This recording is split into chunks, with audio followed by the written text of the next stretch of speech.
Credit card के बारे में आपने सुना ही होगा।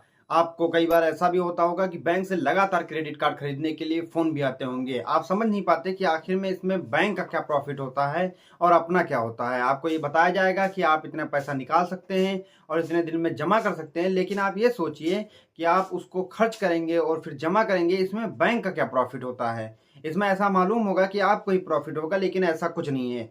चलिए देखते हैं आगे क्या होता है प्रॉफ़िट और क्या होते हैं लॉस। बैंक अपना क्रेडिट कार्ड आपको बेचने के लिए आपको कई बार कॉल करते हैं। ऐसा इसलिए होता है क्योंकि क्रेडिट कार्ड से बैंक की काफी अच्छी कमाई होती है। आखिर बैंक क्रेडिट कार्ड से कैसे कमाई करता है, ये तमाम लोगों का सवाल होता है। आजकल के युवा क्रेडिट कार्ड का इस्तेमाल जमकर कर रहे हैं। कार्ड शॉपिंग से लेकर ऑनलाइन बुकिंग के लिए इस्तेमाल किया जा सकता है, लेकिन कई लोग क्रेडिट कार्ड का इस्तेमाल करके कर्ज के जाल में भी फंसते जा रहे हैं। क्रेडिट कार्ड में आपको एक फिक्स्ड टाइम के बाद क्रेडिट कार्ड के बिल भुगतान करना पड़ता है, जो भुगतान के आपके द्वारा खर्च किए गए पैसों से ज्यादा होता है। बैंक अपना क्रेडिट कार्ड आपको बेचने के लिए कई बार कॉल करते हैं। ऐसा इसलिए होता है क्योंकि क्रेडिट कार्ड से बैंक की अच्छी कमाई होती है। आइए जानते हैं आखिर बैंक में क्रेडिट कार्ड कैसे काम करते हैं। सबसे पहले हम बात करेंगे क्रेडिट कार्ड पे ब्याज के बारे में। आपके द्वारा क्रेडिट कार्ड से की गई खरीदारी पर बैंक आपसे ब्याज वसूलता है। क्रेडिट कार्ड पर सालाना ब्याज 30 से 48% होता है और क्रेडिट कार्ड के बिल की पेमेंट न कर पाने पर भी बैंक आपसे तगड़ा ब्याज वसूलते हैं। ऐसे समय में जब भी आप क्रेडिट कार्ड का इस्तेमाल कर कुछ खरीदते हैं, तब भी बैंक फीस लेता है या फीस बैंक मर्चेंट से लेता है। मर्चेंट फीस लगभग 2 से 3% की होती है या फीस बैंकों और क्रेडिट कार्ड प्रोसेसिंग नेटवर्क के बीच साझा की जाती है। इसके बाद एक और चार्ज की नंबर आता है, वो होता है मार्केटिंग टाई अप चार्ज।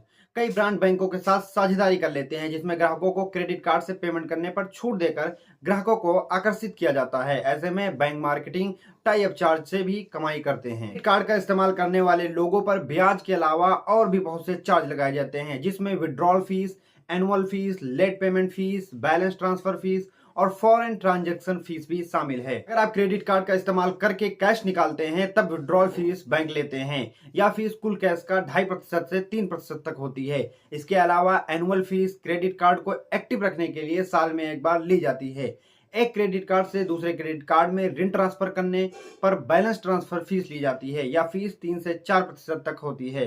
साथ ही विदेश में अगर क्रेडिट कार्ड का आप इस्तेमाल करते हैं तो उसकी भी आपसे फीस ली जाती है। इतनी फीस लेने के बावजूद भी अगर आप क्रेडिट कार्ड का आपके पास फोन आएगा तो आपको इस तरह से बताया जाएगा, जैसे मालूम होगा कि नहीं, क्रेडिट कार्ड में तो फायदा ही फायदा है। लेकिन जब आप बैंक की स्टेटमेंट एक बार चेक करेंगे तो आपको मालूम होगा कि कितने तरह के चार्ज लगते हैं और इन चार्जों से, छोटे छोटे चार्जों से बैंक कितनी मोटी कमाई करता है।